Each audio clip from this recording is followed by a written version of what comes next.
mai sanya ga bayana to lallai ta kare maka sai dai ko na juya haka rayuwa ta na gumme duka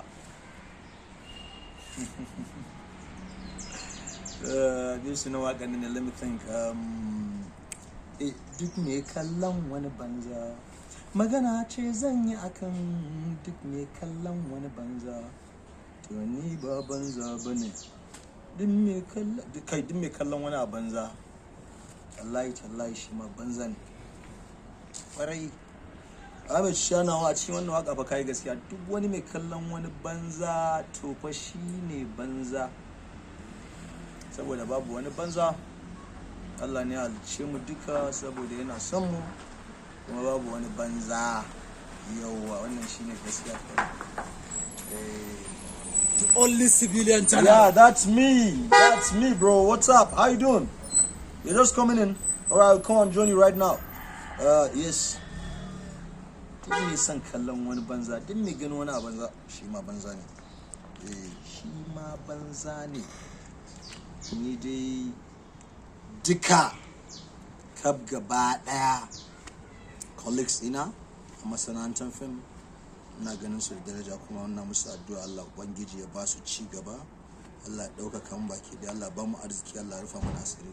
But amma akwai abin da yake ci mun tuwa ƙwarya yake bata min rai, of which I have to say something about it. Kwanakin baya Hamisu Breaker wato The Bunch Bangali ya yi posting videos yana waƙar jaruma. Ya kamata a ce mu da kanmu mu sa video din ya trending. He is even asking Hamisu Breaker that he should please call him or contact him. At least this is a plus. Wannan wani abu ne na ci gaba.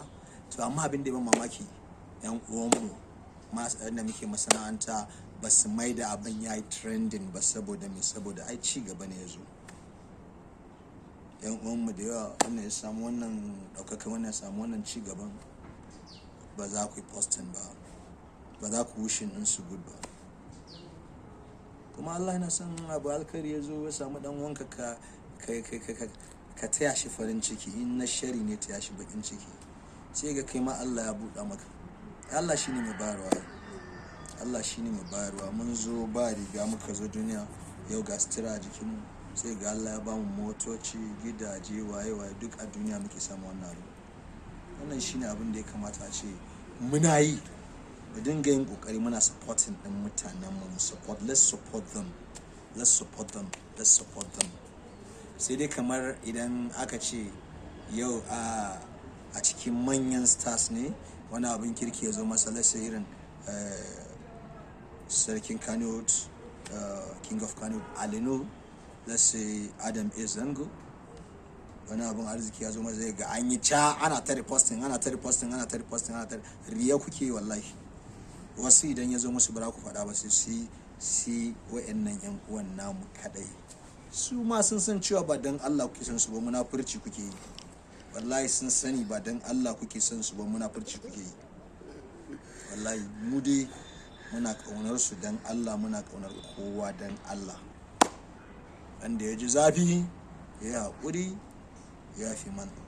Wanda ya ji zafi ya haƙuri, magana ɗaya da ran sake faɗa shine, da Allah duk wanda aka ci yayi sila ka zama wani ba duniya, Allah ya dafa maka, to da Allah ka ringa daraja wannan mutumin, ba don kowa ba saboda wanda ya koya maka sana'a. Wasu malamai sun ce kusan hakkinsa a kanka ya fi na mahaifinka, saboda mahaifinka ya haife ka ne, wani sai ya koya maka sana'a, ya kawo maka hanya ka ci gaba ka zama wani ba duniya, sai ka ringa daraja shi. Da malaminka shi ma wasu malamai sun ce ya dan fi mahaifinka haƙƙi a kanka kaɗan, shi ma ɗin sai ka daraja shi malamin naka. Wannan shine abin da ya kamata kai, saboda me? Idan bai baka tarbiya ba, ya za ka yi rayuwar duniya, ya za ka bauta wa Allah? Kuma Allah ya ce ka sanni kafin ka bauta mu.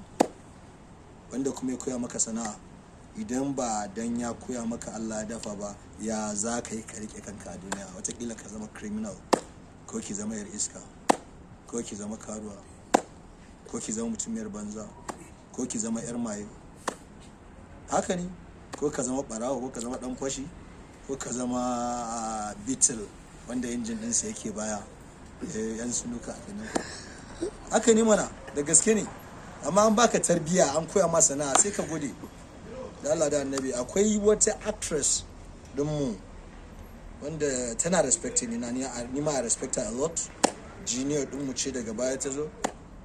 Alinu shine sila na kawo ta industry, silan daukakar ta wanda Allah ya dafa. Don duk inda ka kai da ka daga mutum, idan Allah bai daba mutum ba zai tashi ba. Wannan Allah ne yake bayinsa abinda za su cicciɓa mutane su tashi. Yanzu ne I'm very proud. Hamza Talla mai fata yaro na ne, duk inda ya je ko ba ma shiri zai ce shi yaro na ne, yana yi na 100%. Rashin shirin mu wannan wani abu ne daban. Amma fa ba ma yi kenan fa, amma a haɗa muke muna shiri.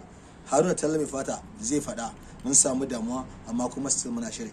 Suna nan da yawa. Ni ma akwai wanda na tallafa ya zama wani abu a duniya. Yau ni ma yana mun butulci. Garin ma ya shigo ba sani nake ba.